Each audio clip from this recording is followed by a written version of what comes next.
So we're here in the calving shed. We call this the maternity ward of the farm. Cows are moved here when they're close to calving. So they'd usually be in a cubicle shed that would be limed. The cubicle mats are drawn like little beds. But when they get close to calving, what happens is they're moved into this shed. Now, some of the signs that they're close to calving, they may become a bit restless. Their udder starts to swell. We call that springing. So it gets full of milk. You can see the pin kind of drops just beside their tailbone. There's some of these things that farmers look for. And when we look for that, we move them to this shed because we know they're going to be close to calving. Once they're even closer to calving, you might see it, we call it the blister, but the water bag coming out. You see there she's about to start calving. You might see kind of contractions and so on of her muscles around that area as well. So once that's the case, we tend to leave calves, or the cows calve themselves here. We have up here, we have a camera here, and so that's an example of technology in dairy farming, and that is something that's really, really helpful, especially in the springtime when the cows are calving here, that you can just look at this camera so you're not up and down like what my father would have done years ago. So once the cow is very close to calving, we might bring them in here we'd usually let them calve by themselves, but what happens is sometimes they need assistance when calving. And again, the proper handling facilities are important because when cows are calving, there's a lot more hormones released and they become more dangerous, especially when we're trying to remove the calf from the cow. That's when cows can be very, very dangerous. They might be fine when you see them in the milking parlour throughout the year, but that's when they become very dangerous. So what we have here is kind of a calving gate. So if we get the cows in, okay, we kind of lock it in here like this, and then once our head goes through that again, we're able to pull on this rope to kind of close in on her neck. Okay, so she can't really move.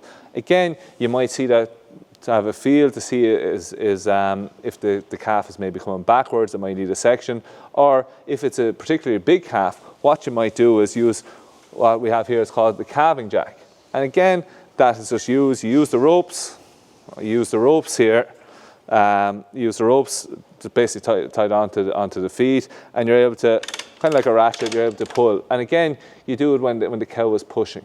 Okay, it's just if there's difficulties in calving. If that doesn't work, you'd need to call a vet maybe for a section or something like that. But again, that would be quite unusual. Now, as soon as the cow gives birth to the calf has a lot of kind of mucus around its nose and in its mouth, so you need to clear that away and to make sure that they're breathing properly. The next thing we would do on the farm is, you see behind me, we have some iodine. Iodine is important, it's a disinfectant as well. You need to disinfect the navel of the calf. Again, that prevents diseases such as joint ill and so on, so infections of the navel. So again, that's something you would need to do straight away. We also would tag the animals, that means for identification purposes, and again, the most important thing is that the calf gets colostrum. And what colostrum is, it's the first milk that the cow produces after giving birth. There's the 3-2-1 rule. So again, this here, okay, again, you'd like to bottle feed them, or sometimes we might let the calf actually suck the cow, but you don't really know how much milk it's getting when she does that. So what we do is the 3-2-1 rule, first of all, 3 litres of colostrum. Again, it's colostrum again. What's in it? It's full of antibodies. Antibodies are going to help the immune system because the calves haven't got they need immune systems when they're born. They need to be passed on, so we call that passive immunity. So it also helps to warm the calves, and it also works as a laxative. So again, it has so many important functions. So 3 litres within the first 2 hours of life, and it's the first cow's milk produced after giving birth. So that is something that's really, really important. And the importance of colostrum has come up numerous cases. Most recently in 2022, a full question on colostrum, what's in it, why it's so important, and what are the consequences if it doesn't get it. If a cow's colostrum isn't passed on to the calf within the first 24 hours, the chances of survival are really, really slim. So it's really important that we get that. Once again, we're looking here, it's a straw bed. Again, questions that get asked. In 2023, there's a photo of calves in a shed. Again, it's freshly bedded straw. there's good ventilation, there's skylights. These are things that are really, really important, and that they have access to fresh, clean water. So what we do is, you see Ronan here is standing up against the transporting. Well, what do you think that might transport, actually, Ronan? It just looked like a trolley, didn't it? A trolley, yeah. On that now. Again, when we're talking about sustainability, and one of the pillars of sustainability is social sustainability. So we also look at environmental sustainability, economic sustainability, so how it can go on farming. But when we're talking about social sustainability, it's the kind of the quality of life of the farmer. These calves, when they're born, they're about 45 kilograms. So before, what we would have had to do is we'd have to kind of lift the calves and bring them into the calving shed where the calves are stored right beside the milking parlour. And that's about 50 metres of a walk. And it's not just holding 45 kilograms on its own. This calf is trying to get away from your grasp. And again, you're lifting, there could be 100 calves. Like, that takes its toll on the body. So what we have here is, this is for transporting the calves. And again, we only got it 2 years ago, but it's so much easier, because we could be bringing, it could be twins, or there could be a calf here from the night before, here and here. So there's 3 there. It just makes it much easier on the farmer. What's it called? That's you there. Did they ask that in the exam or anything? No, it's just, I suppose, a calf transporter. That's kind of what it is, yeah. But if you called it a trolley in an exam, unfortunately, you're going to lose a few marks there. Yeah, okay.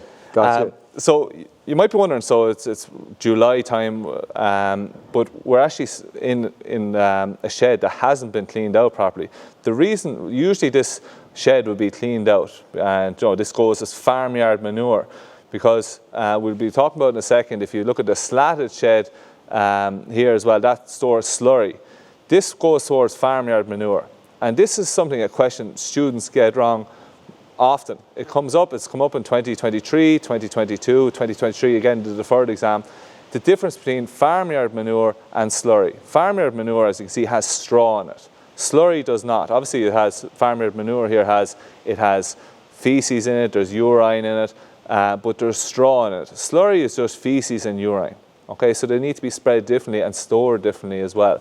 So we're here now in this calving shed, but what we had here was we had 2 cows that we culled. Okay, so that means we took out of the herd. Now, what we've done, we've fattened them up a bit, and then we sent them to the factory. So, culling, what do you think that might be, Ronan? No idea. None at all. Nothing. So again, we culled the cows. That means just taking them out of the herd. Why did we cull one of them? One of them got lame. It was struggling to walk through the roadways to get to paddocks, so it wasn't able. So we got it back. We treated it with an antibiotic, and then we got her back, got her fat, and sent it to the factory. The other reason was the other cow had a really high somatic cell count. We treated with antibiotics. Again, just kept on coming back, and it was quite old as well. So there's some of the reasons you cull a cow: age, health. We're also looking at lameness. Okay, that kind of comes into health as well. But the somatic cell count was too high, and that's something we're really trying to reduce on the farm. So, as I said, Ronan, this needs to be cleaned out. You didn't come down here from South Dublin for a visit. No, I'd love to help you, but the traffic's going to get a bit bad here. No, the traffic, not on Sunday. Here we are. Right. Just